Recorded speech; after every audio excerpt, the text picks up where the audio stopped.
Hey there, this is episode 21 of Attitude Makeover. I'm back with Akshay Bharadwaj. In the first conversation, we dive deeper into the gaming industry, and today we will spend a lot more time into the role of a product manager and sort of draw analogies with poker and life as well. Akshay is a product manager by experience, also an ace photographer and a wonderful poker player, and currently works as the GM and VP at Zynga. Having navigated his way as a product manager in the EdTech, the FinTech, startup, and now the gaming industry, Akshay brings his insights into the role of product manager. In my conversation today, we will be covering the various soft skills as well as skills that are required to be a product manager, and also some of the basic necessities around holistic perspective, understanding your customer base, understanding numbers, the market, and the customer journey. We'll also spend some time into understanding poker and what are some of the life lessons that one could have derived from poker. This one's a thorough career conversation, which also touches upon the factor of luck in life as it is in poker. For insightful and very actionable advice and to learn how to keep a poker face, here's the full episode. I hope you like it.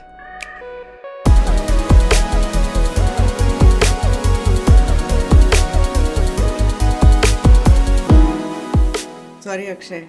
You can recap a little bit of the last conversation and continue from No, there. I didn't think of how to start it. Okay. Take your time. As you know, I'm in no hurry. We should include these. These are the nuggets. I'm wondering who's more comfortable, you or me sitting here. He's like making me comfortable. Take your time, I'm in no hurry. So product management, how did you really start getting into product management? Did it just happen by fluke, or you consciously decided I want to be in product management from the beginning?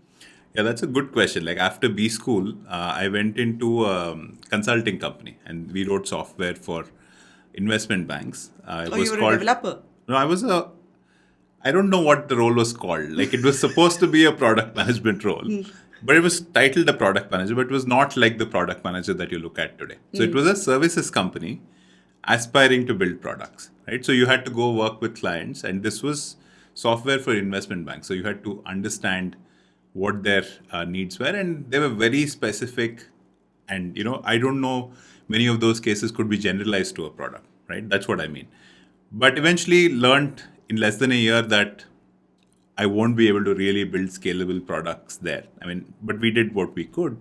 But then at that time, AOL was launching in India. And they were trying to do email messages. This was pre-mobile, 2007. You got mail. You've got me, yeah. So we did primary market research in India.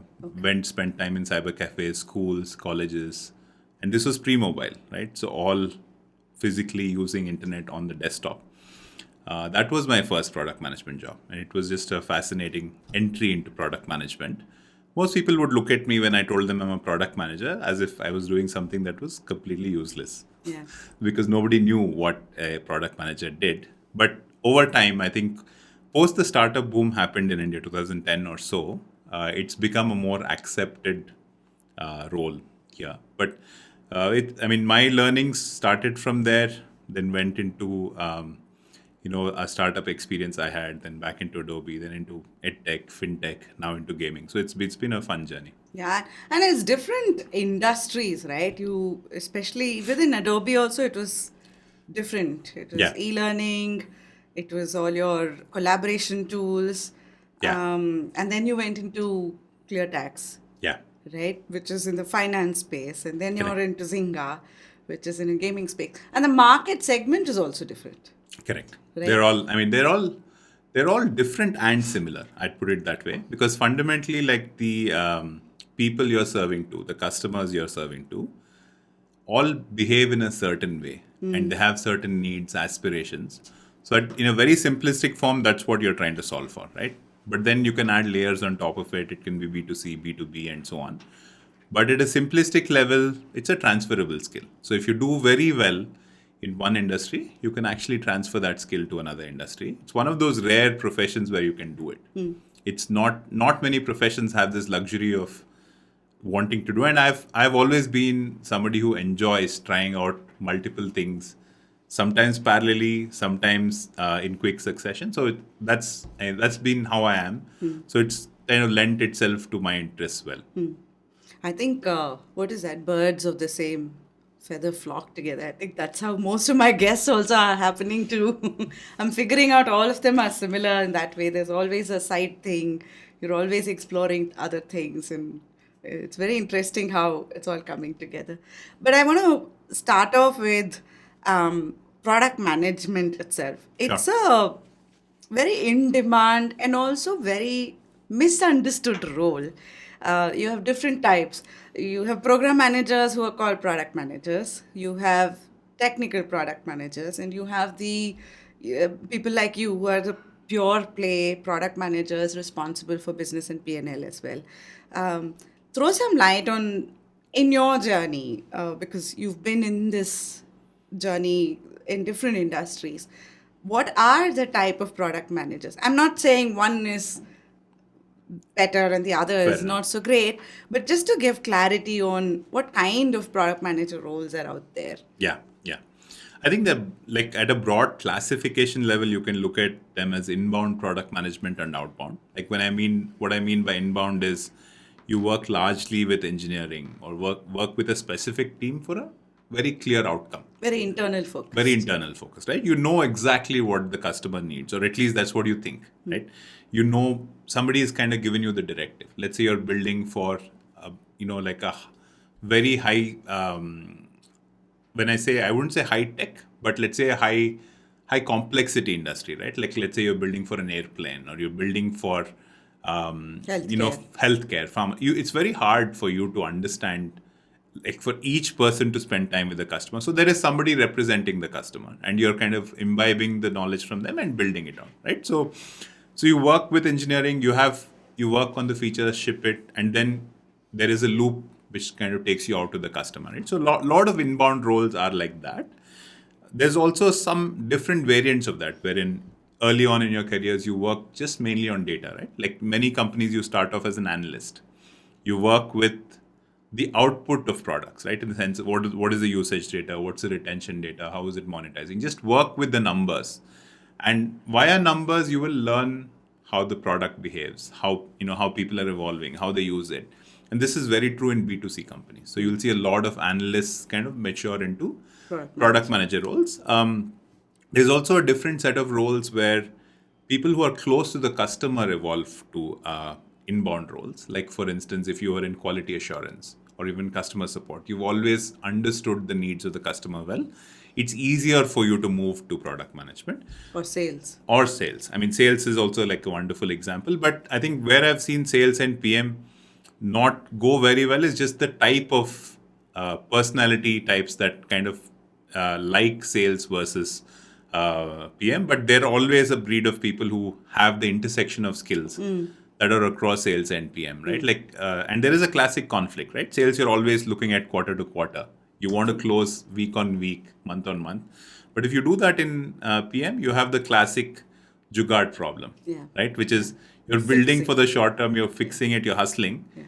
But in my opinion, product management should be anti-hustle. It should be the opposite of hustling, where you're building systems, products, experiences for the long term, which don't require you, right? Which will work without you being in the picture. And it's built for scale. And I mean, we can go into specifics by industry, but the outbound role, just to cover the other side of the spectrum, is where you're closer to the customer, you're closer to managing the P&L. And that is also often misunderstood, right? Like for instance, a lot of product roles will focus on the top line, right? Revenue and so on, but do not focus on the cost side of things. Like what are the tech costs? What are the people costs? Very few roles have exposure to that, which is where product management kind of lends to general management. But here in the outbound roles, you're closer to the customer. You work with customers closely on one side. On the other side, you also work with all the inbound teams, which is marketing, engineering, sales, and whoever else, like design, support, quality, you have a touch point with all of them, and you're influencing all of them without authority most of the time, right? Yeah. So there is this popular thing in the product management saying, space to say that you're the CEO of a product, which is probably the most misunderstood line in this space. But you slowly learn what that means, right? Some dimensions of that are true, some dimensions aren't. But I think the ability to do that efficiently and effectively is what differentiates you. I want to go a little more deeper into. So everybody talks about you need to have a product mindset. You need to have a CEO mindset. Yeah. And I sort of have a fair idea of what it is. But I'm very intrigued with what you said, the CEO mindset. There are things I like, there are things I disagree with as well. Help me understand, first of all, they're not the same, are they, the product mindset and the CEO mindset? Yeah, like I would say, my take, Sarjan, is I'm not a big fan of terms, right? Because they're often misrepresented in contexts, or I don't believe in having bounds of definitions. But we can go into the spirit of what these two mean, right? Yeah. I think the CEO mindset in some sense is a superset of the product mindset, right? Mm. A product mindset is something that you can apply fairly to most things you do. A CEO mindset is, you can apply that to yourself personally, but from a professional view, you're taking on larger, going deeper and solving better and so on. But from a product mindset view, the ability to, I always value both in these two terms, right? The ability to spend time in the problem space. I think that is probably, I'd say, the most underrated and probably the most important skill that you need to have to succeed here. And what I mean by that is wherever you're solving for, right? Spend 80%. If you had 100 hours to spend 80 hours in the problem space. Because one of the things that we are very good, and when I say we, I'm saying largely India as a space culture, how we've evolved, is our schooling system teaches us how to solve problems well. We are very good. Once we know what to do, we are very good at solving. You will hardly find, in my experience, in my teams across time, you will not find people who are bad at that. That's very hard to find. But most people, underdeveloped skill will be on the problem space side. What I mean by that is just the grace, right? I kind of aligns with my attire also for today. So the being able to spend that time to understand what the motivations of the person you're solving for. Yeah. Many a times what their stated need is not what they're looking for. Very right? You have the famous example of Henry Ford when he was building the motor car, and this was more than 100 years back, right? When he asked his customers what they wanted, at that time there was horse carriages, and people told them, I need more horses, right? So as a product manager, if you went and added 4 more horses, obviously you would have gone faster, but that was not the solution that would have caused a paradigm shift, right? And we are seeing many of those paradigm shifts in us. I think the introduction of the iPhone, for instance, was a paradigm shift in the way we just interacted with the internet, right? The way we communicated. I think Web 3.0 will become a paradigm shift over time, for finance, for a bunch of just democratization things, and we spoke about that last time. So I think there is a lot of these aspects, right? Coming back to your core of your question, I think the problem space, right, is where I value the most. And that's where the discomfort lies. Many a times we go to areas we find comfort in. I'll give you a couple of examples, right? In terms of problem space. I think if you want to solve for any, if you go back to, I think, times when there was no Ola or Uber, just the same example as last time, what would you do, right? You had this problem, the best thing to do, how would you discover this problem, right? How would you turn this into an app, right? So it's an interesting, fascinating thing. If you went to a customer again and asked them, what do you want? They'll say, I want my cab. I have these 5 guys. I want a faster way to call them. Or consistent and faster. I want this guy to be here whenever I want them, right? Nobody's talking about the entire network effect that this can bring. An entire set of people who can now be employed, and you can turn an alternate economy. Those are all not problems that you've even discovered at this point. But if you speak to 100 people, it starts to become clear to you that there are similarities in what you need to solve. And then you also try to understand how many of them have access to a mobile phone. Where can they book? Do they all need a phone? Now, if they have to book from a physical landline at that point in time, 2007-8, it meant that they were going to be fixed. Yeah. What if you were in an office or you were on the road? You are not going to have access to that landline. So how do you think of that problem? How do you think of a problem where you've booked on a landline, you come down and the cab doesn't turn up? How do you know where the cab is?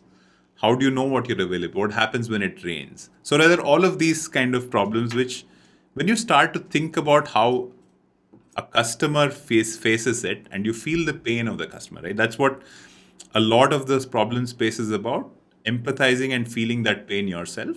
And if you look at historically also, some of the best companies are created by people who have felt the pain themselves. Right? But it starts off there. I think it's very important. It's not just for a product manager, even people working on a product. It's very important to understand this, because if you understand a customer's journey to this point, I will be able to feel my customer's pain if I know a journey of my customer, right? Yeah. So it starts off with first really understanding my customer's journey. Yeah. But even before that, it starts off by identifying who my customer is. Correct. Right? Absolutely. I think if we are kind of opening up a very broad area of discussion, right? Hence, the mindset kind of, I'd say tags, I don't want to go towards, but I want to think about organically where this conversation leads to. And I think you're organically going towards that space where you're thinking of, okay, now I've spoke to 100 people. Yeah. But maybe not 100 of them could potentially be my customers, right? So we then go into the space of, if this product needs to be profitable, for instance, do these folks, are they earning money, right? Will they ever be able to pay for it? If I want to build a product where my end users are not paying for it, can somebody pay for them? And in loosely, looked at, that's what enterprise products are. A lot of the users of the product are not the people who are paying for the product. Their companies, their employers do. Yeah. Right? And hence the decision making becomes even more difficult because somebody who's using the product has a different need, but somebody who's buying the product could be your IT department or a procurement department. How do you then marry those? So it's important for you to understand, I think very different problems when you look at it from a B2C space and a B2B space.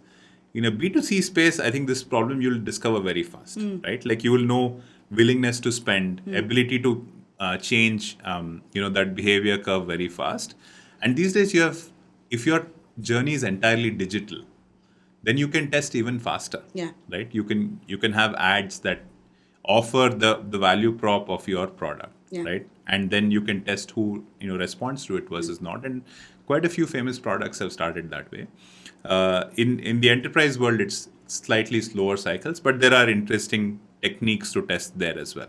We won't get into the, the techniques aspect, but these are, a couple of spaces that you can do where you want to identify who your customer is. And if you get those cohorts wrong, you might be digging down a wrong path for a very long time. Yeah. So it's important to keep calibrating, and especially in the early scaling parts of of your product, or what we call product market fit, right? There is a product that is essentially a solution to a problem, to a market where there is a need for a problem. How do these two fit very well, right? These two build a deeper fit for each other, then you're solving the need very deeply. Then you can go on to become, a more successful product. Because there are other elements to it as well, but this is a first principles view of, what it can take. And in this process, Akshay, a major part of it, I've seen two different types of product management roles, right? One is where the product manager is reporting to the engineering side of things. Fair enough. Another is which is really reporting to the business or the P&L side of things. And the influence and the ability to thereby impact is very different. Yeah. No, I would also say it's related to the business context, right? The reason why you have folks working or reporting to, let's say, engineering, sometimes even to sales, or sometimes even to other customer functions, right?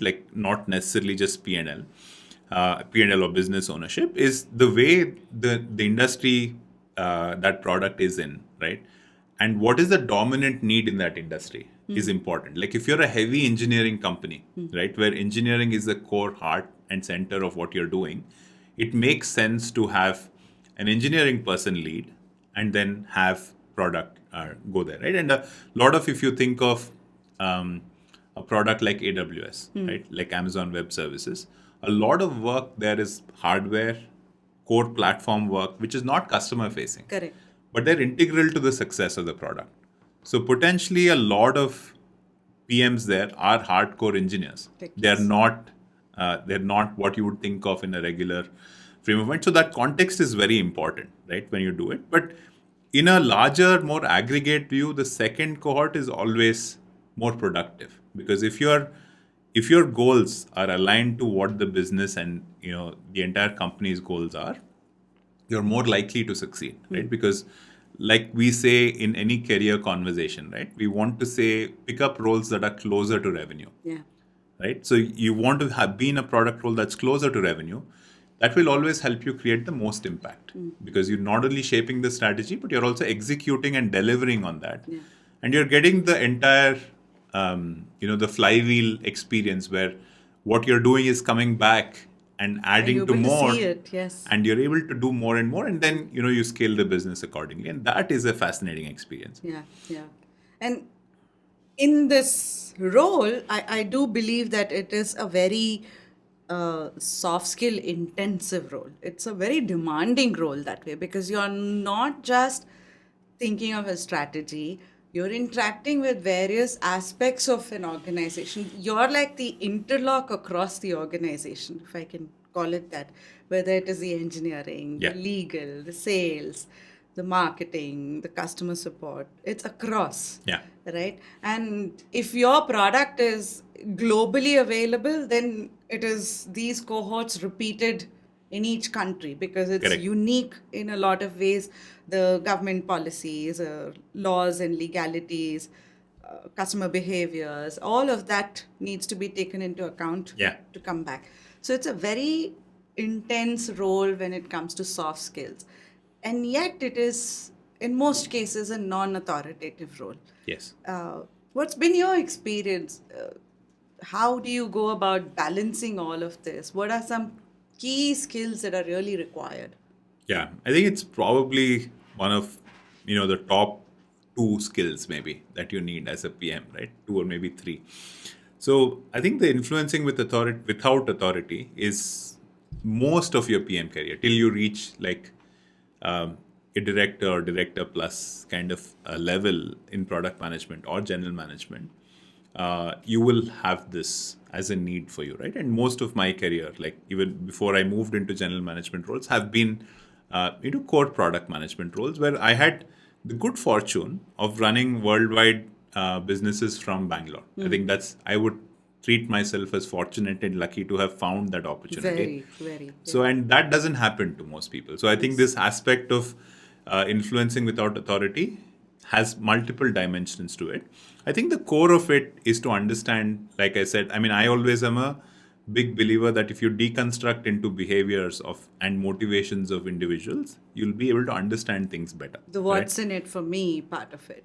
Correct. Like as in, that is, a lot of folks may not be explicitly asking that question of you, but a lot of folks are tuned to that behavior, right? That's the behavior that has rewarded them, socially, in school, in college, in their earlier professional thing and so on. And they're bound, in some sense, some folks might be bounded in their thinking, right? So, like the PM can be the unifying factor there in terms of bringing people together towards a common objective. Now, again, it's important to understand why people are doing the role they're doing, right? Like, and there are always 2 parts to that, right? If you're doing an engineering role, one is the functional aspect of engineering, right? Like skills and so on. The other aspect is the engineer as a person. What is that? So many times you can't stereotype an engineer and say, this is the way I will work with an engineer. It's important for you to know where are they from a functional standpoint and who they are as people. And they could be I mean, like we have so many types of people in the universe, there could be so many types. So it's like a matrix of sorts, right? You have to figure out and land and speak in a language they understand, right? So you have to have, in my opinion, almost zero ego. That is super important, right? You have to be in a place where your ability to listen and this is one of the things we learn in 101 communication, right? Like communication is what? It's mostly about listening more than it is about speaking. That's a hard skill more than a soft skill as you learn. I mean, because your ability to listen kind of differentiates you from people over a period of time. You may not see benefits immediately, but once you start to understand what the true motivations of people are, you will help them better, and that becomes an input into building everything that you do, right? And that is super important according to me. And also the place of that function, that individual in the product team, in the org, what can you do to help them progress, grow, learn, right? With their managers. Sometimes you're also working with their managers, not just the individuals themselves, to also help them kind of get to a space where they desire to be, what are the gaps and so on. But the core thing is to align to a common goal, right? Like, I mean, now we have certain frameworks that have worked very well. I think one such example is the OKRs, right? The Objectives and Key Results Framework, which is fairly simple, but yet misunderstood, right? Yeah. So, and it's, it's basically what is the objective you want to achieve and how will you measure that by a key result? And that key result can be quantitative, qualitative, whatever you want to measure it by. So how do you, get to that, right? Understanding. Now, at a business level, maybe there's a business head, whoever, however the org is structured, align on that OKR or that common goal, which is the unifying factor, right? And how does that translate to each function is something that the PM ideally should do, right? Like maybe quality assurance thinks of it differently, sales thinks of it differently, marketing thinks of it differently, but bringing them together and slicing and dicing that in a language that is understood by the function is where the alignment needs to happen first in the influencing part. And if you do this job very well, I mean, the fundamental thing that you're solving for is trust, right? Like, do each of these individuals in all of these functions trust you? That is what you're building for. And this is a good kind of indicator to say, one, my PM cares about what we are building for, right? Like, and hence, like, this PM is taking that extra effort to align everybody, get to a common goal. Then it comes down to planning better. Like, I'm a big believer in planning and thinking better because I feel that's where we rush into execution too quickly. But adding, even in a very fast-paced environment, thinking that one or two steps ahead almost always saves you a lot of distress, right? Because downstream impact is always, I mean, you could be two people doing it at this point in time, but downstream is 100 people, maybe 1,000 people doing it, right? So, so all of that, like imbibing that spirit of planning better, and that has helped me a lot throughout my career, and that's, I feel like, is also a core skill. And the other part is just communication, like, is super important. One is not just listening, but the ability to write well, ability to speak well and articulate well is super critical, right? Writing is probably, in my opinion, the number one underrated skill in this space. Yeah. The ability to, that's why, I mean, I'm a big admirer of what Amazon does in their writing culture, and I think it's fairly popular now. It's the document. Yeah, right? It's the document. And you kind of build a forcing function of how you actually align before you start a conversation. Yeah. And anybody, the way we write and the way we speak are, if you think of it from first principles, are very different, right? Writing is an iterative mode of thinking, right? You write something first, this is bad. Yeah. I'll try again, it's bad. It's bad again. It's bad again. Maybe your seventh iteration is good. You will share that. But speaking, it's right there, is the first iteration. Yeah. And I mean, which is what we are doing in this podcast. So, but speaking always is not the best form of communication when you're communicating something very sharp and well thought out. And hence, writing for anybody is like a superpower. Like, if you become a great writer early in your career, I would highly recommend that as a skill that you learn, because you can actually influence very well by writing. You can be very sharp, very articulate, and you can get very clear responses to your questions, right? You can also respond better. So I think there's a lot of that, which in the PM world is massive, right? Like, and also just in terms of efficiency, like writing and reading are far more faster than physically meeting, right? Like keeping your calendars clean and meeting less absolutely helps everybody. Like, so, and of course, these days in a more contemporary world, you also have Slack, right?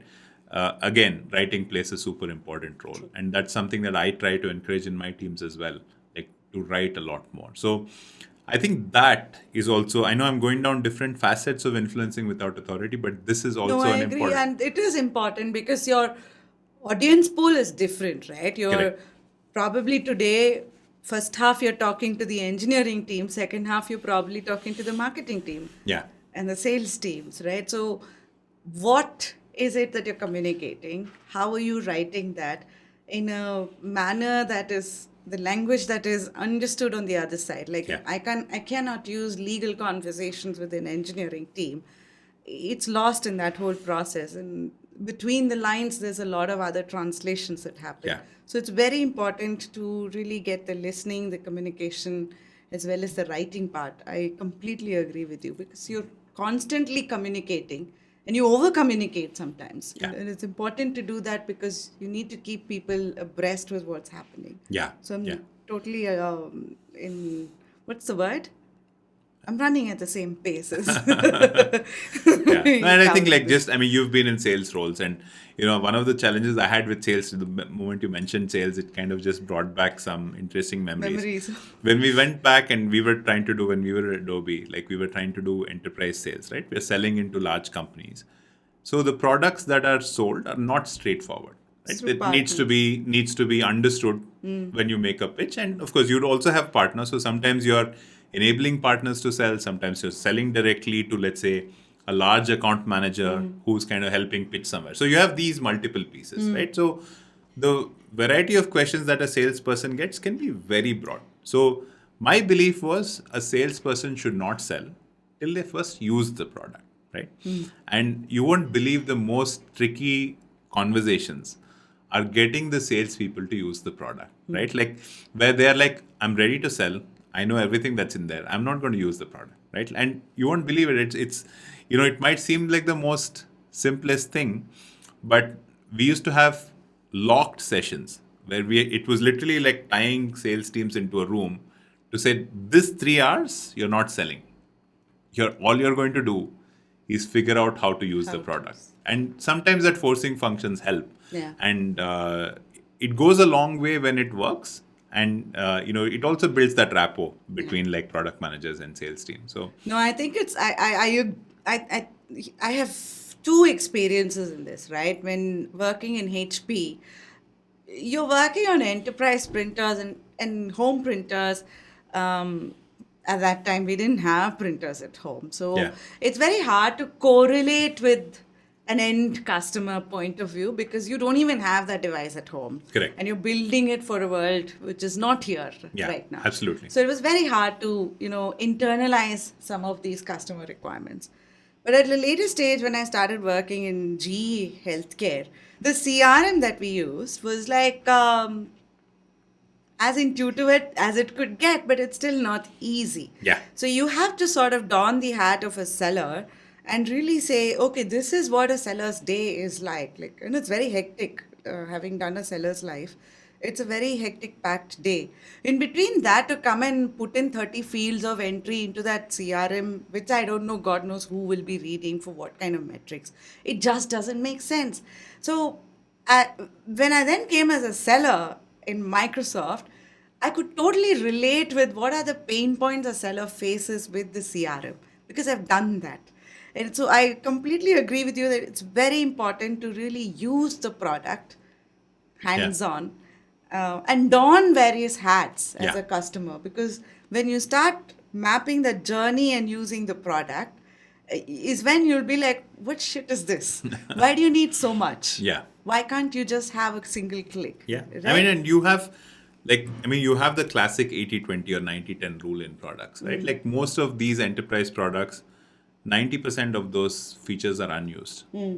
Most of the times you're using like 10% of those features. And you have to use those 10. So how do you build awareness? How do you get people to do more, right? Like, is a hard one. Like, I mean, if I asked you, have you ever created a PDF? Tell me what are the features that a PDF creator has. You'd be like, I don't know. I've just taken a page, scanned it, and gotten into a PDF, which is the most simplest way. Or you probably turned it into a thing that you could sign, and you signed on it. But PDF is actually a document creation tool. You could actually create rich documents from within PDF. You could have videos in it. You can actually draw on top of a PDF. You can actually highlight. I mean, you can do a lot of stuff with text.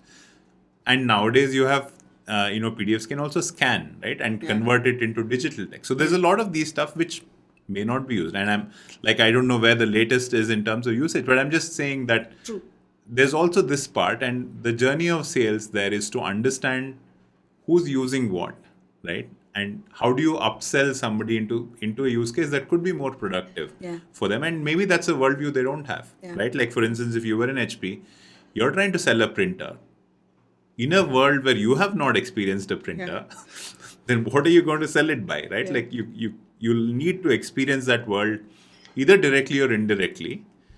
And unfortunately, like, we are all experiential folks, right? Like, once we experience it, then we react better. Versus, I mean, it's just an inherent form of learning, right? If I told you to read 5 lines and go and sell, you don't feel it. Like, you don't feel it in your bones, and you don't feel passionate about it. But once you know what your cohort of audience is, once you know you've experienced that pain, you tend to believe that more. And I mean, just the counter to that is that's also a problem sometimes, in the sense that, like, if you pick the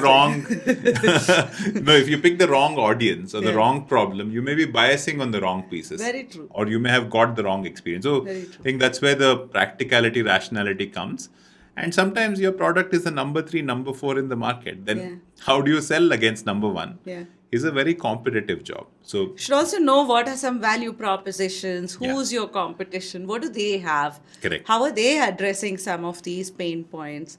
I think oftentimes it just comes down to price, but it's not really just the price, it's the value. I feel enterprises are maturing to going beyond just price, because you know that there is, that will have to be used in some sense by teams, making them whatever dimension, making them productive, or making them more skilled in a particular aspect. And for instance, Creative Cloud help people create stuff they could never do in Adobe, right? Like, or maybe there is, like a CRM, which makes sales teams more productive.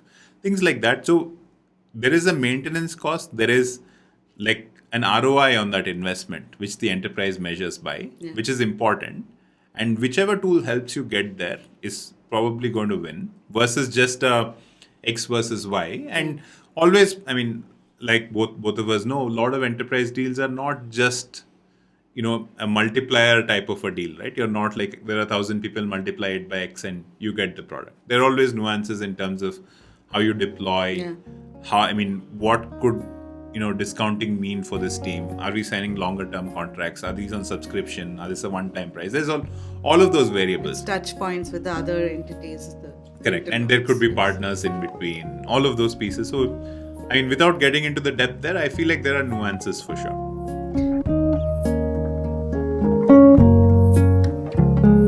Taking a quick break from our conversation today, I wanted to quickly talk about our collaboration partner, Hubhopper. This podcast was created on Hubhopper Studio. If you wish to start your own podcast for free, please visit www.hubhopperstudio.com. Hubhopper is India's leading podcast creation platform. Start your podcast with Hubhopper Studio and get your voice heard across platforms like Spotify, Gaana, Google Podcasts, Wink Music, and many more. Click on the link in the episode description or visit hubhopperstudio.com. Thank you, Hubhopper, for the collaboration. And now we go back to our conversation. One thing that we've not touched upon is the new age product management, right? Like, if you look at, for example, Zynga or most of these cloud origin products that are out there. It's about you've got the pulse of the customer right from day one. Yeah. And you're constantly building on top of that. To your point in the previous conversation, it's the behavior. So you've sort of understood the behavior to as detailed as possible, and thereby, and you know the journey, and thereby you're building the Yeah. capabilities. How different is that style of product management from your old traditional product management that you're used to? Yeah, no, I mean, I've had the fortune of looking at all All of them, of right? all of Yes. them, right? So, I think the first principles absolutely no difference. Doesn't right? change. But the cycles of getting everything is so much more faster, right? There is a mindset change also you'll have to make, and I'll come to the mindset bit. But on the cycles of change, what happens is in let's say, I mean, just hypothetically, you are building a flight simulator for Boeing, right? It would mean that you go to Boeing, you sit in Boeing, sit with the engineers, sit with potentially pilots, sit with all of that, understand, and you build a feature. Takes you months to get it out there. It needs to go in that system. It needs to work in the entire flight system. Then you test it, you come back. That entire journey takes months, sometimes years, right? Like, and similar thing with, let's say, testing a drug in pharma, right? Like, and I think we are at a unique point in history where our vaccine trials have taken the fastest ever True. in the pandemic. But if you come to the new age pieces, this can be done in hours, right? Sometimes I can have a result of a test in hours. In many times in the gaming world, we know if concepts will work in a week, right?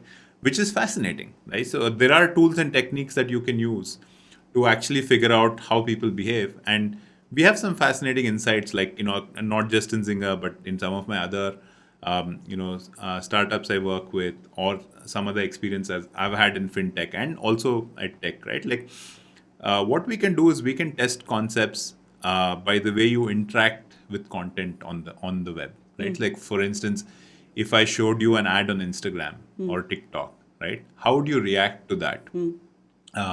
I could actually present you a value prop of what I'm trying to build in TikTok, right? Like, I recently read about a startup called Zepto. I don't know if you've heard of them. They do delivery in 10 minutes, Yeah. right? So I saw Ola today also announcing something like that, right? yeah, so I didn't like catch that, but I'm just saying that just a thought on that concept, Yeah, right? If yeah. you were trying to do that, even before you wanted to see if this concept has merit, like, why not? Why is it 10? Why not 20? Why not 17? Why not 8? You could build out variants that, if you have your daily groceries, right?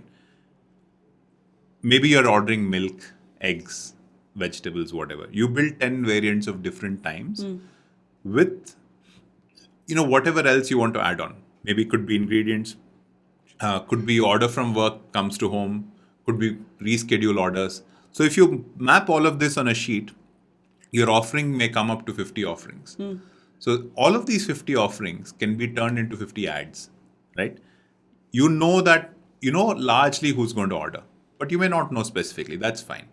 But you may know which city might the order come from. So you can say, I'm going to do Bangalore, Indranagar, right?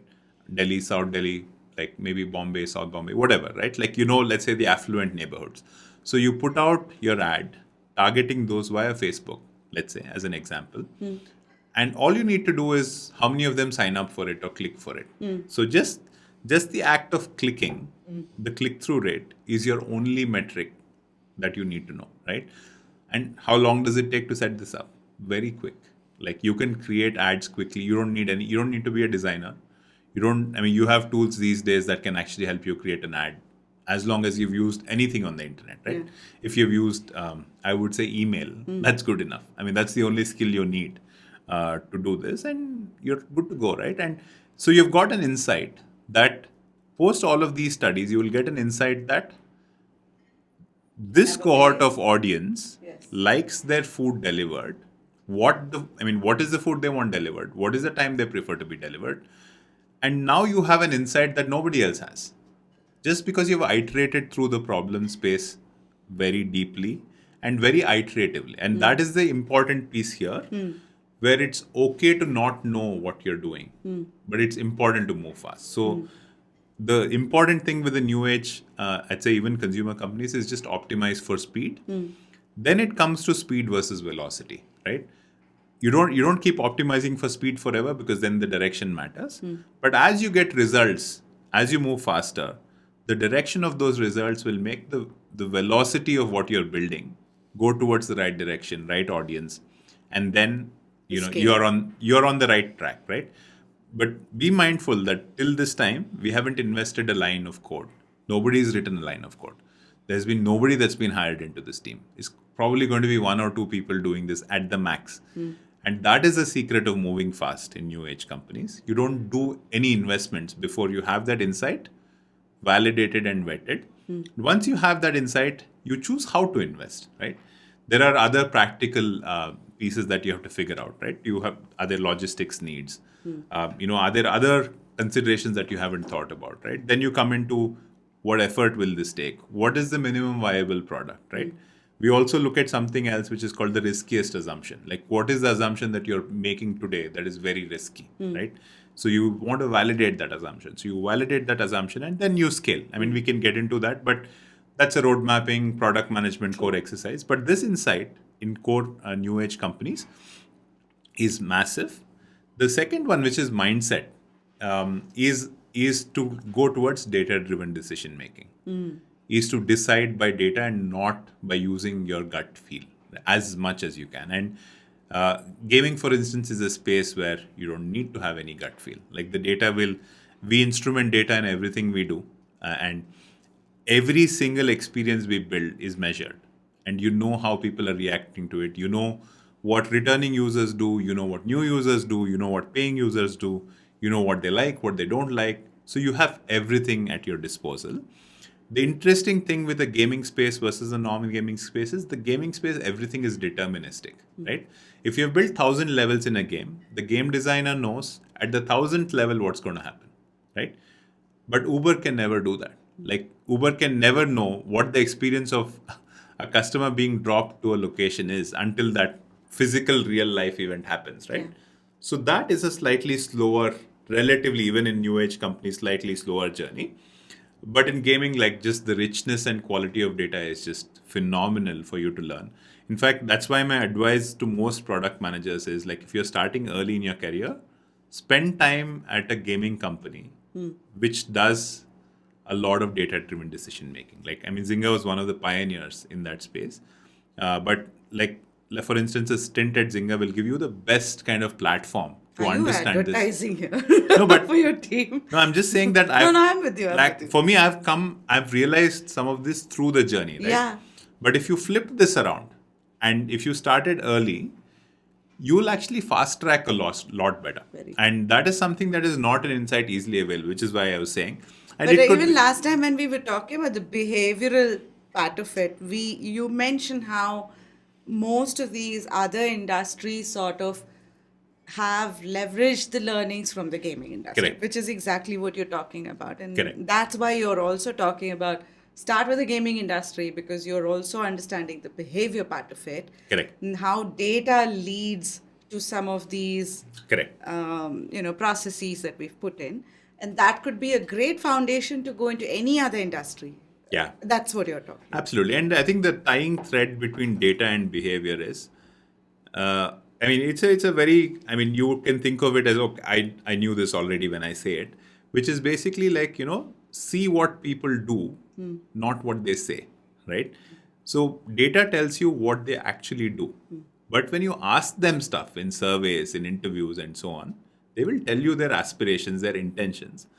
But if you measure yourself by, take a week, at the beginning of the week and say, this is my intentions, well intended, but you just mark everything that you do in the week and measure against the intentions. If you do 60% of those intentions in the week, you have had a very successful week. Most of the time. At least I'm speaking for myself, because we are always aspiring to do so much, right? But reality always hits you. There's always things that you don't expect and things like that. But that's why data is critical, because data is telling you what you do versus what you think you do. And they are very, very different things. And in a PM journey, that is what you need to understand. And data is unbiased, right? And if you look at it, if I look at it, if anybody else looks at it, it's the same, right? Which is very powerful. And Nowadays, you have, of course, all of the layers on top of it, which is, I mean, at the base level analytics, then you have machine learning and things like that. I mean, we can get into that separately, but that is in like, if I have to just explain from first principles, the reason why it's so powerful. True.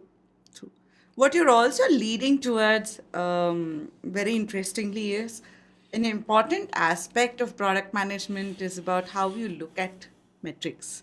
Yeah, You don't measure it, you don't know how it's working. correct. So, first of all, metrics, and then knowing what to measure, right? Because garbage in and garbage out. So, you should know what are the right levers you need to be watching out for, and tuning. I mean, you could be, maturity level 1, but if you're measuring maturity level 5 metrics, it still doesn't make Correct. sense. So you should know what are the right metrics, which then should result in the right call for actions to bring in the next level of maturity. Is it that simple? Obviously not. Like, as in, I think the first point you made out is probably like an existential question for not only product managers but general managers and decision makers, right?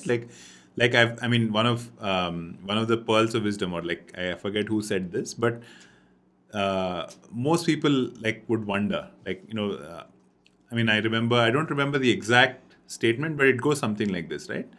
Tell me what the right question to ask is, not, what I can potentially solve, right? Because so many times the hardest thing to know is what is the right question, right? And the same thing applies to metrics as well. Fortunately, in product management, it's not as hard because a lot of industries have done the hard yards of learning what we call our vanity metrics, like, metrics that make you feel good about yourself, about your product. And we don't want to do that, right? We want to focus on metrics that matter. And on the other side, we know that what we don't measure, we don't improve, right? So we obviously want to measure it, but we also need to know at a broad strokes what we need to measure. I think simplistically, I mean, there are many, many flavors and variants of this. But if you have to, put everything together, B2B, B2C, there is B2B2C, there's all of these different spaces. But if you want to just, club these metrics together into areas, I think of acquisition, retention, and monetization as 3 broad areas that you can actually look at metrics by, right? Acquisition is basically how are you acquiring your customers, right? You can acquire your customers for free. They can come from an organic source, let's say Google search or an app store, Play Store, things like that. Or they could come via you spending money on an ad, right? In the enterprise world, they could come by a referral. They could come by an affiliate network. They could come by a partner. All of that has a cost, right? So there is some cost to that acquiring that lead. So a very important thing for you to know is what is the cost of acquiring that lead, right? If it's purely organic, the cost is 0. Amazing, right? But if it's not, what is, in a colloquial language is referred to as CAC, right? I don't like the sound of it, but it is the cost of customer acquisition, right? So where the what it takes to acquire customers. It's very important to understand when you look at metrics what unit economics mean in these, right? Which is the amount of money that I make per customer versus the amount I spend per customer should be greater than the other. Like, revenue greater than the cost. Yeah, that's all. So if you're making more revenue or lifetime value, as we call it, greater than cost, you're good. So I think that's where the acquisition, keeping a good handle on the acquisition is important. And maybe you don't reach that unit economics upfront, but at some scale you will reach it. It's good to understand, how to optimize for it. Like when we get into more nuances of customer acquisition, we can look at maybe customers acquired, in a consumer world, customers acquired from Snapchat and TikTok might be more expensive than customers acquired via, let's say, a website, right? A partner website or things like that is important for you to know, because when you have to double down and increase traffic, you will know where to spend, how much to spend. Typically, in most strategies, you will have a weighted mix across all of these. It will never be one versus the other. So that is on the acquisition side. On the retention side, it's retention and engagement, right? So you want to look at daily active users, weekly active users.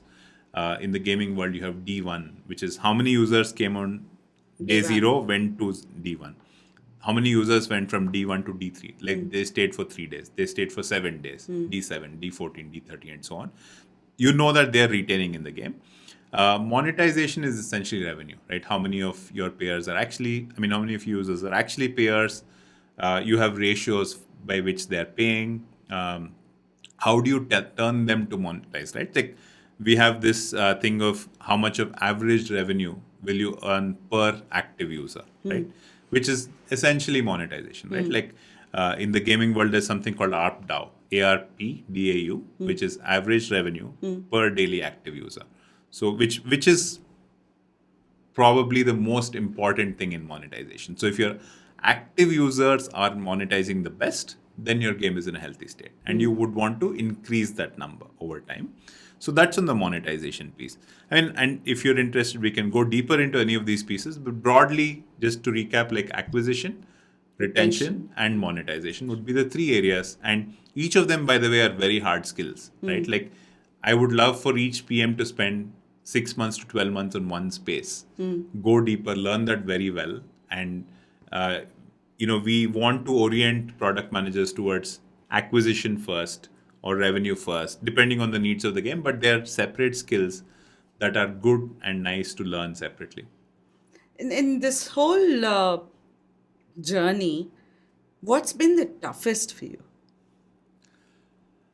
I think like for me, the toughest... Let me ask you more specific. I think there are two parts to this question, right? What's been the toughest as a role? I mean, in terms of personally, oh God, this has been like the toughest one I've handled. And it's also, I want to understand, you've worked in so many sectors. Yeah. Right? What's been the most fascinating as well? I think like for me, I remember this very specifically because the most fascinating thing I had worked on, right, very specifically was when we were creating a no-code interface for VR.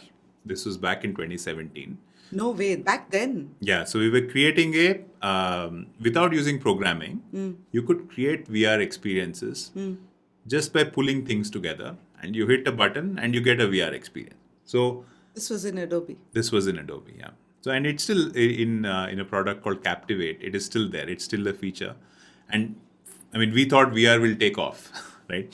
But still hasn't taken off to mainstream with metaverse and so on. We'll see where things go, but that was a very fascinating experience for us because, and for me specifically, because it was a world we didn't know, we knew nothing about.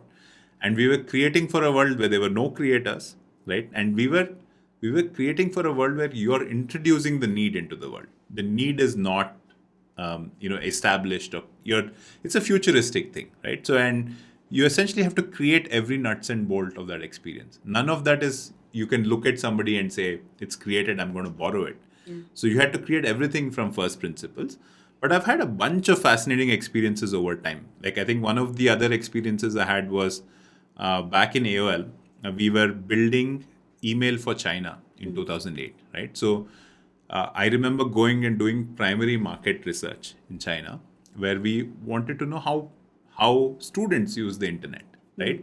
And it was the most fascinating insight I got into the Chinese schooling system. So we would go and into a school, right? And I had no control over which school we'll go to. So the translator and this government affiliated kind of unit, I think company we were partnering with would take us to different places. So I would go to a place, and this was when I learned that in China you would pick like a child and pick the skill that they will get to in life when they were 6 or 7, right? Like looking at the body build and so on. So we'd go to what is called a sports school. And I still find it unsettling when I think of it. Like when you look at the entire school, it's a group discussion, right? So there are 10 people, they all look the same build, same size, except that their faces they look different, but they're exactly the same build, exactly the same shape, learning the exact same thing. And I just found that so unsettling. It never, if you think back, it all makes sense. But that insight was just unsettling for me. When you think of fascinating, I'm also thinking of both ends of the spectrum. Yeah. And how do you build email for them or messenger for them? Because these kids were interacting with internet very differently than you would because they have their regimen every day, right? And then they were not free to use the internet the way they wanted to, right? So that insight was just amazing, I feel. And I think the like the more recent I spent a lot of time when I was at ClearTax also looking at finances for India, right? Like how how individuals interact with finance. And I think there was another insight that I found there, which was amazing and fascinating, and I would say a little unsettling again, which was how underprepared Indian women were with finances, right? Like that study was, it was again a market study and so on, but it was startling, right? Like, and you may have experienced it, at least, of course, I have a gender disadvantage, but You have a gender disadvantage. because I didn't know that, right? I haven't experienced that I see. firsthand, Yeah, right? Like in the sense that for this problem, Yeah. like I don't know, I've not. If I had experienced this problem, maybe I feel it better. Yeah. In this case, I'm trying to understand the problem, and it was just startling what that gap was, Yeah, right? it's huge. And it's still not very well solved for. Actually, it's even, you would think that the educated ones are much better off than the, financially illiterate sort of category. But it's not true. Actually, even the working women, ultimately, how you manage finances, I think there's a lot. You should do a game which is more educative, which is very women-centered. I really think Yeah. to change the equality game in India, it is very important to create that financial literacy amongst women, Yeah. even among working women. It's Yeah. very, very No, I think important. there are a bunch of companies trying to do it now, but I can't agree more to the crux of that point, Yeah. right? Like that it's very important. And like, of course, there is social conditioning. There's all of that which comes into play, right? It's not just education. It's the way we've been for many generations. And Yes. you're just playing that out. Yes. And that's basically where the change becomes very hard. So, Yes. but yeah, it's fascinating. Like, I'm just saying this was an unsettling insight. I'm trying to think of anything else. What kind of numbers did you see there, Akshay? Uh, I think like the survey we did, like less than 20% of our audience were in what we had defined as financial literate, right? Like, which meant that, there were a bunch of parameters on what they needed to do to be financially literate, right? Like less than 20%. That's staggering. Yeah. Like, so 80 of that 100 people were not, when I say financially literate, it's not like, you're investing in the stock markets and so on. It's basically like, putting your, like, what does saving mean? What does investment mean? Right? Like, what is a good investment? Where do you put your money? How should you spend? Things like that. A lot of people I think are savvy and enterprising in India. Don't get me wrong on Yeah, that. yeah. But it's about thinking long term Yeah. and, building, essentially a lot of that financial study was about like, how you interpret freedom, right? Many a times like that gives you a path to freedom, but you don't like, maybe you have that, I'd say that intent, but you haven't really broken that down into what you need to do there. And that's where that's the bridge. That's the financial literacy bridge that I'm talking about. It's also interlocked with your self-confidence and a lot of self-worth, Yeah, it's- self-esteem. A lot of those. Right? Definitely. There's no denying that. Yeah. Right. Like, Yeah.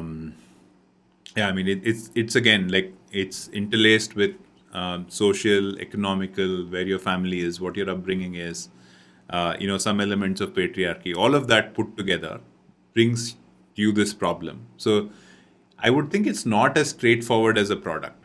There is, there is a movement that needs to happen, which is beyond a product, some kind of a revolution, right? So who's doing this? Like, are there companies really building some games around this?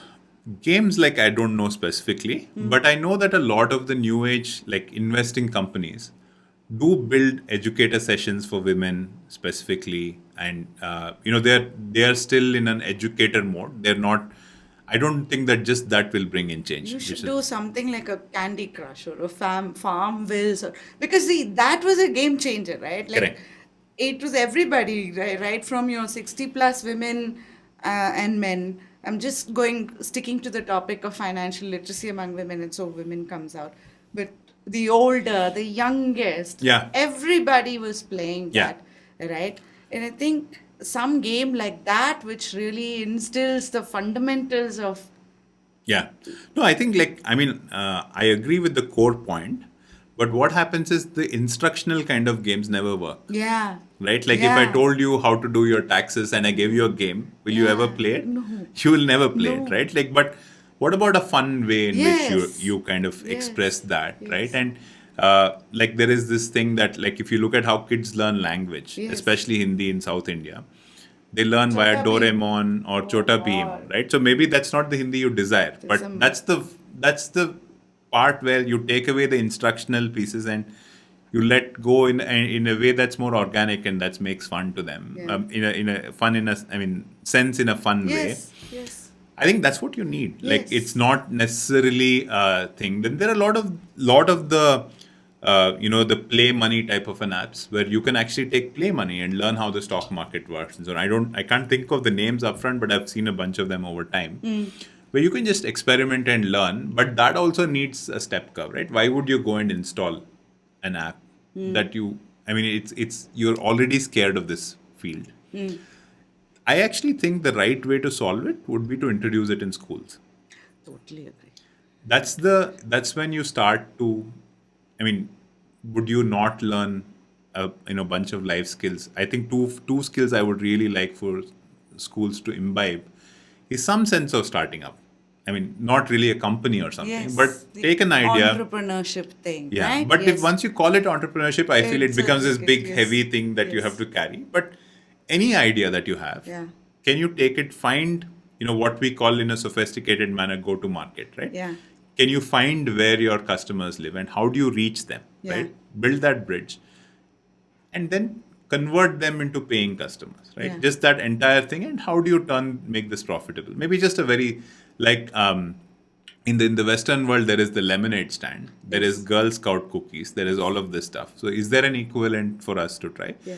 I feel these are more, sustainable ways to build or understand finance more than, we tend to think of everything in terms of apps, Yeah. but maybe there are experiences that can, you internalize better.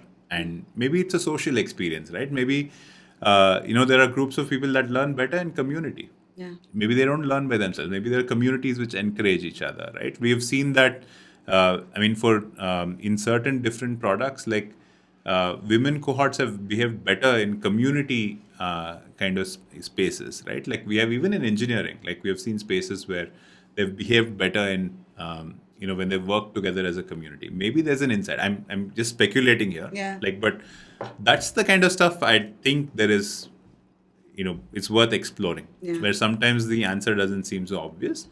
And of course, like if you have role models that come up once, the generational role models, that also makes a big difference, right? Like I always think of these role models as having immense power, because like I remember when Neeraj Chopra won the gold medal, my son and all his friends were now suddenly throwing javelins near our house. And we used to get complaints saying, what is this thing landing right in our house? So that's the power. And do these kids know what a javelin is or what a javelin throw is? They turned, I think, brooms or sticks or whatever they could find and turned it into just projectiles. True. And that's the power of a role model. I think that is something also that's powerful. True. I also think it's been a momentous thing. The Nykaa IPO has been a great thing because that should just pave way for more aspirational. Yeah. So I agree with you. There's a need for these role models. Yeah. I want to now get to know you. I know you better, but I'd love for a conversation to shift towards really understanding Akshay on a personal front. You're one of the best poker players I've played with.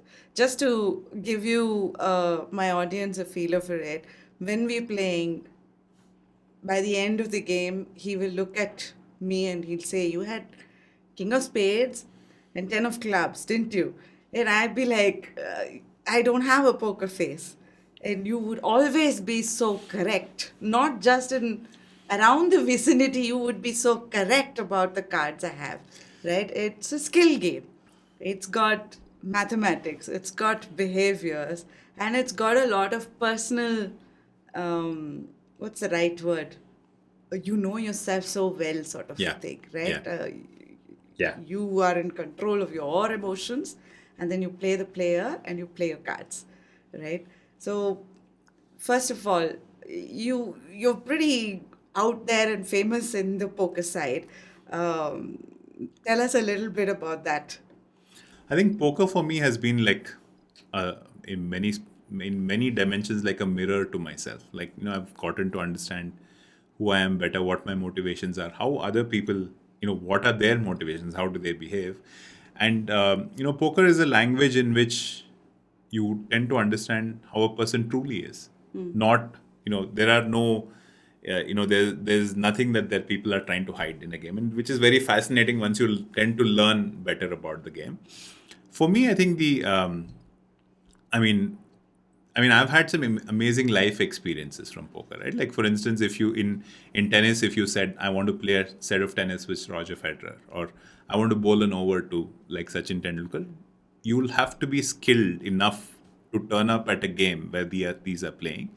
But in poker, if you reach a level of skill which is not as hard relative to other sports, you can actually play that set, right? So I've had the privilege of playing with, some of the best players of all time, right? And you occasionally beat them as well. And so that is a moment that you will cherish, like in a competitive sporting career. Like I never had the chance to play competitive sport when I was a kid, right? I did a few things, but nothing to the level. I think poker that way is a good leveler because anybody can compete. You don't need to have a sense of physical ability, right? Like as long as you're a human being and you have and you can think, that's all you need to do, right? Like you can be present on a poker table and play. In that sense, it's the purest sense of competition, right? So anybody can compete. So that is fascinating. Those are the different pieces like I found poker to be very good at, right? Like for me, my journey started with 2008, right, when I was playing Zynga poker, and just accidentally, I wouldn't say accidentally, but over time, I got to rank 2 in 20 million people, which was Rank 2 yeah. in 20 million people. Yeah, so that was insane. Not that I was expecting it, by the way. It just happened over like 6 to 8 months, and that's when I realized that maybe I have there is some connection between this game and me, right? And there's, like I said, it's a mirror to many things. There's a lot of nuances. There's a lot of things you can learn about yourself over time, which I found very fascinating. And I've always loved to read things via behaviors and so on. So I lent into poker much better that way. Over a period of time, I've never like become a professional poker player. I've always like kept maintained it as a serious hobby. So I've had about 12 World Series cashes, which are good but not great. I mean, there are people with, let's say, 100 plus, 150 plus.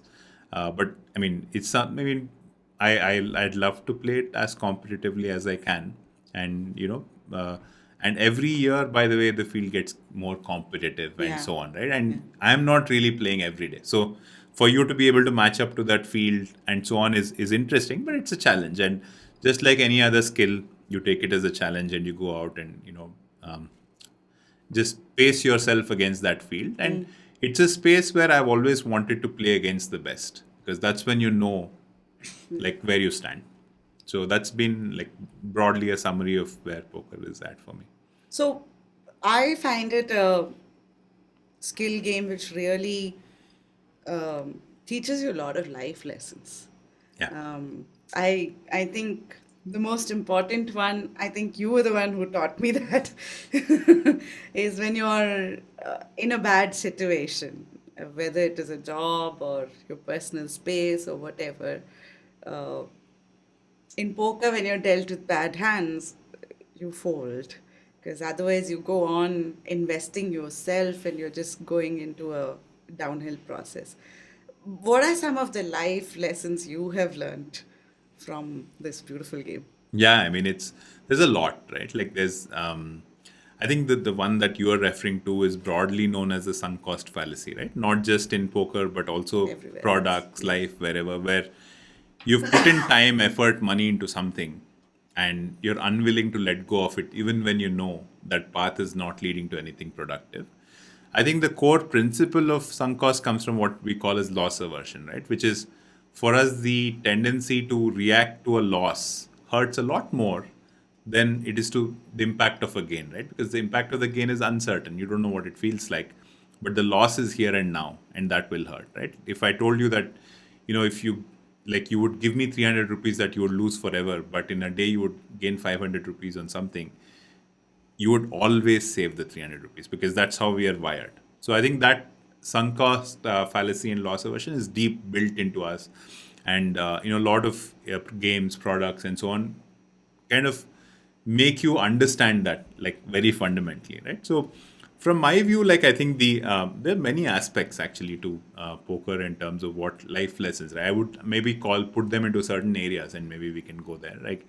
The first one I'd call probabilistic thinking, right?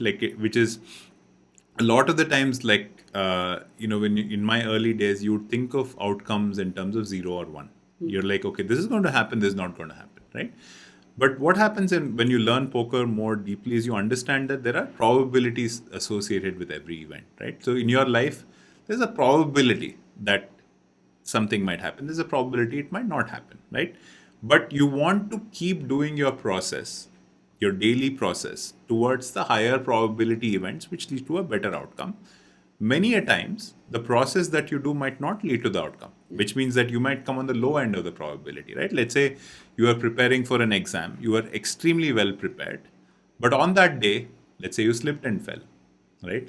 Let's say somebody gave you some really bad news that affected you emotionally, or you turned up like what happened funnily in my one of my I think it was the CAT exam, where they for my height, my answering center was a primary school, right? So I was sitting on a desk that was a foot high, and it was almost funny to see 30 adults sitting in a in a classroom, and you're writing the most competitive exam, one of the most competitive exams. Of course, these days it's all online, I'm guessing, but it was fun, right? And these are the things that you don't know, right? Like what life is throwing at you. Yeah. So there is a probability, right? I could have been upset about it and then not done well, or you kind of take it in your stride and so on. But that the aspect of decision making with the right kind of emotional mindset, right? Because being very centered emotionally, I mean, is super important in poker. You want to know whatever decision you're doing with the set of information you have, removing any bias you have, right? I think one of the critical things you want to learn in life is to do unbiased decisions, yes. Right? We all come with so much bias, and poker teaches you that in a very harsh manner. Yeah. Once you make decisions based on bias. So how do you do that without that bias, right? So that all of these laced into decision making is a very transparent way of learning it, right? And you will, if you have certain biases, you will keep making the same mistakes again and again and again till it starts to hurt you. Yeah. When you go back and you kind of sit down and analyze, I think one of the best things about poker is not just the game, but the post game, right? Yeah. When you sit back and you think about why did I win this way? Why did I lose that way? One of the things you will learn in poker is the factor of luck and what role it plays in life, not just in the game. So many times you win, but you would have played badly. Yeah. So many times you lose, but you would have played well. So the importance of the process, doing the right thing again and again, and keeping the result out of it, is really the rigor, right? And if you imagine applying that life principle to life, to say, this is my daily regimen, this is my process, I'm going to do this day in and day out. I'm not going to worry about the outcome. The outcome will come. I mean, it's almost 100% guaranteed that what we call in poker as volume, right? If you put a significant volume of hands, the outcome will happen. And quite similar to life as well. So that ability to be consistent in your decision making and the way you think, the process, that's where the micro improvements need to happen. True. Right? Like that, the sense of balance in your emotions. There is a word called tilt in Yes. poker, which is how you react when something that you It's not don't going your force, way. something that you don't foresee will happen, or Yeah. especially when it happens to you, or Yeah. rather only when it happens to Yeah. you. And in that there is this, a kind of tilt that I like, not That you that like. as in like it's a learning, right? It's called like entitlement tilt, right? So entitlement tilt is a type of tilt where if there was a 80% probability or even a 90% probability of an outcome happening, and let's say there was one card to come, right? So you feel entitled at that point that this hand is mine, right? Like I'm But going you've to still win it. not made your hand. You've not, I mean, Or you made it's it. playing it out. Like you've made it, whatever is the hand at that point. Fair. One card opens and it flips, Yeah, right? yeah. The 90% becomes 0%, Yes. right? Based on the last card. So you end up losing, let's say, a big pot or whatever at that point in time. You feel entitled that this pot should have been mine. Mine. Why did the other person get it? So apart from you losing that pot, you will start playing what we call your B game or C game or C minus game. And you will actually play much worse than you ever have, Yeah. because you could not come to terms with the fact that something just by sheer probability did not go your way, right? So in poker, that resetting of what we call independent events, like every hand you play is an independent event in life. Yeah. You can't take the baggage of what you have in your history, in your life, and take it to this hand. That is super critical. I actually learned it. I think I took the longest to learn that bit, right? Like I was telling you before also. For me, it's very reactive, right? And those kind of hands, they hurt you the most. Because it was mine till the last hand. I mean, till the last card. And then it just vanishes from just Yeah. in and, front of and your think eyes. of it like if you could overcome that Yeah. and build back and become a better player, you're probably a stronger person than somebody who won by luck, Yes. right? And that is the insight, Yes. right? Which means that you're more resilient. Yes. So that emotion, that discipline, the decision making, and also just from a pure financial view, bankroll management, Bankrolls, yes. like how do you manage your bankroll is things that you can extend onto life. Yeah. And so basically there are, these rules. If you just Google, like you'll find these 101 type of rules, right? For financial management. Like, don't invest something that you can't afford to lose. Right? Which means that if you had 100 rupees in your savings account, don't put 100 rupees in a high risk this thing, right? So the basic understanding of risk versus reward, right? And poker is not very high. I mean, for you to learn the game up to a certain level, it is high school math. It's not extremely difficult math. But of course, when you play competitively, it can get more challenging. But there's also a very interesting concept in poker called leveling, which when I learned it, I found interesting, right? Like, which is when you start off, you're like, I know what I have, right? You look at your cards, you say, I know what I have. Then you will think, I think, like, you know what you have, right? I know what I have, Then I seem like, I think I know what you have. This what Then you you're do. like, then I'm like, I think, they think, You think, have. I know what they have, right? So I see. then you're like, okay, they think that I think that they think that I think I know what they The have. fuck is this? So that is Repeat where the last part. Wait. The first one is you know what you have, yeah, and then then your opponent knows what you have, Fair right? enough. Like then I'm imagining you have something else, Yeah. right? Like, so I think I know what you have, Okay. right? Or rather, they think I know what I have. Okay. Then they think that I think that they know what they have, Huh. right? Huh. Now do that again. They think that I think think that they think that I think that they know what they have. All of this, when you play at a very competitive level, you might see when you Google on YouTube, you might see some insane hands. You're like, I don't understand what happened. Yeah. But it's what's called leveling, right? Yeah.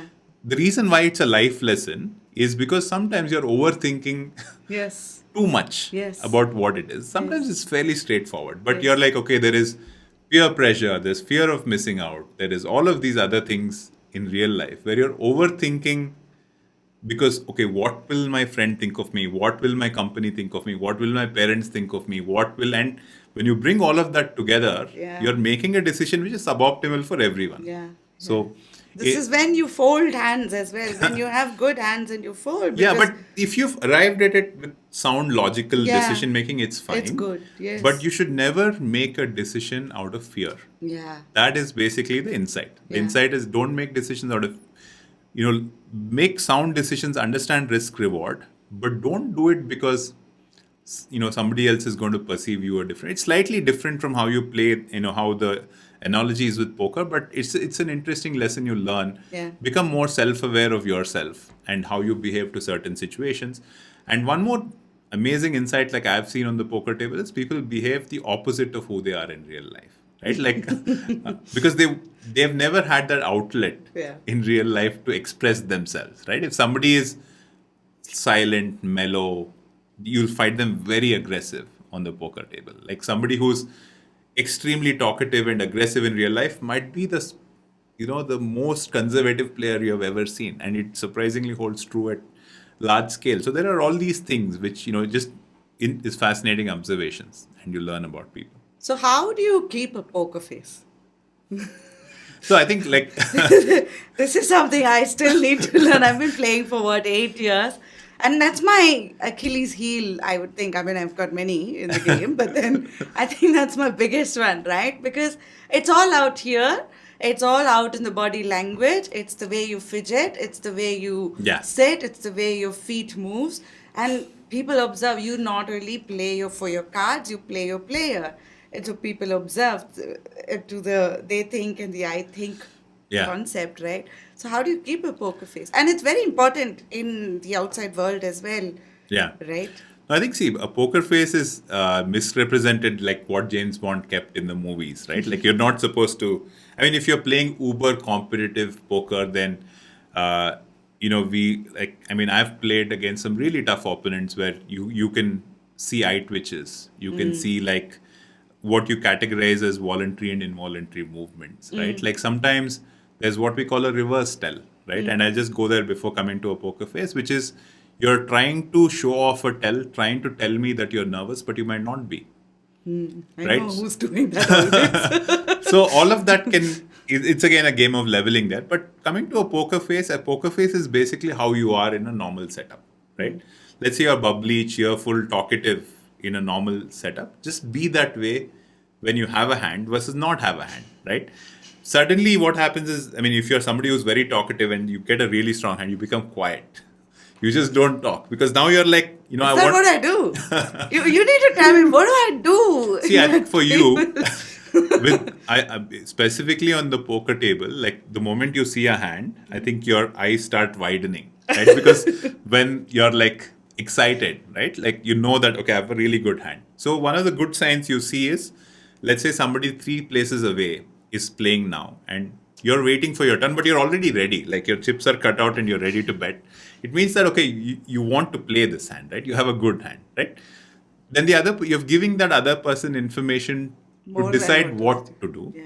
And if you act more interested in a hand versus less interested, or if you're making a tough decision, then you're a little fidgety, right? You're moving around. Then I know that, you're not in a comfortable place.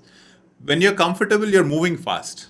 You're betting fast, you're thinking fast, you're moving. But when you're nervous, you're doing everything slow, right? So just to be balanced, right? I think poker is a game of balance. Like when you have it versus don't have it, you need to have that balance. So when you're bluffing versus not bluffing, you need to behave the same way, right? There's also the aspect of how much you bet. Like the bet sizing also needs to be the same. So those are the different aspects apart from a poker face, which will make sure you're consistent and your opponents will find it hard to read. But the simplest thing is just facial expressions, right? Like, and the way you sit, the way, like, so many people are like, they're just laid back on their seat. And suddenly when they get a hand, they're like, ready, I'm ready to go now, right?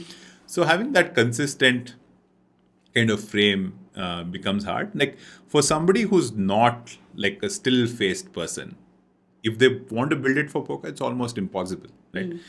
But largely, like, that consistency is important versus having a face that doesn't smile or does not, you don't want to become like the uber professional who wants to learn the nuances, but you want to do the basics right. But even in life, I think it's a very, not just the poker face, but the whole ability to not reveal much, Yeah. but synthesize a lot is very important, right? Keep a mystery around you is very important, right? I mean, I wouldn't call it a mystery, but I would think of it as like your ability to absorb in those situations become better, because poker is ultimately a game of information, right? Like, how do you seek information? How do you absorb information? I think if you're in that even keel, like or kind of equanimous state of mind, your ability to absorb your surroundings and what people are telling you becomes better, even in life, right? Like, if you're angry or upset or tilted, like, you're not going to absorb the most around you. But if you are in that calm, even, balanced state of mind, you're going to absorb the situation. You're going to respond in the right way. True. Right? That's the way I've kind of learned that, right? And it helps you a lot in most conversations, most real life situations. Your ability to absorb everything is what determines like long-term success, right? Like how you're able to listen and respond and eventually help people out, or or even be helped, right? Are you able to communicate what you need, right? So all of that, I think, there are implications of learning this skill well. It's also in some ways you're communicating, Yeah. No, you're always communicating. because it's not just about playing or betting.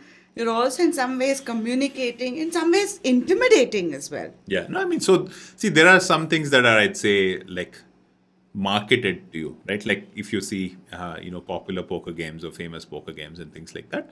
But the thing is, there is history, right? Like if you and I speak for 5 times over 5 different sessions, there's a history. We have set benchmarks. We remember how we played. So I will remember hand 1, how did you behave? Hand 100, how did you behave? Hand 150, 120. So there is a baseline, right? Yeah. And any behavior off the baseline sets off some alarms to say, okay, you didn't behave in a particular situation this way, right?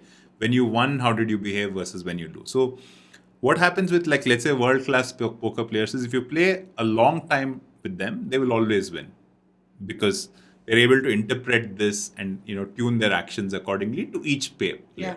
They won't play the same way against everybody. So that's where I feel it's a very, it's almost a life-changing skill to learn, where you're building that empathy in that some sense. You're building that empathy for the other person. In a game, you're trying to win chips, but in real life, that empathy can actually be used, to more positive sum games, not necessarily zero-sum games. True. Well, Akshay, it was lovely talking to you again. Thank you so much. I'm going to play better now that I know some of my. I think after I started recording, the group actually has been sending me either in person or in WhatsApp. Look, your feet. Look at how it is like. And people who don't know me will never understand this. But people who've been playing with me clearly see the nervousness, the softer things that I've been going through as a journey, and it's a learning journey. So Yeah. Lovely conversation both on the product management side as well as the poker end. Thank you so much. Hey, thanks for having me, Saujanya. I mean, it was absolutely fun to chat about, 2 things that I've had a lot of fun learning from. So thanks again for having me here. Thank you so much. Thanks.